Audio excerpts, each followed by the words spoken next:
Sikat na kapamilya aktor mapapanood sa EAT.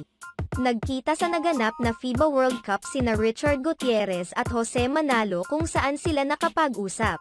Sa ngayon ay maaring maging guest sa noontime show na EAT ang ilang mga kapamilya stars na may show sa TV5 na kasalukuyang tahanan ng TVJ at iba pang legit na barkads. Excited naman si Jose Manalo sa ideya at posibilidad na maging guest nila sa kanilang show si Richard Gutierrez. Ang saya lang nun, ngayong nasa TV5 na kami nagi-guest na iyong mga taga-ABS-CBN.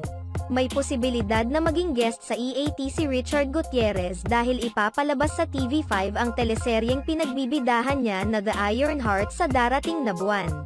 Sa ngayon ay hindi pa rin matanggap ng ilang mga manonood na malapit nang magwakas sa ang teleseryeng The Iron Heart sa ABS-CBN. Marami ang humihiling na sana ay magkaroon pa ito ng Season 3 at muling ma-extend.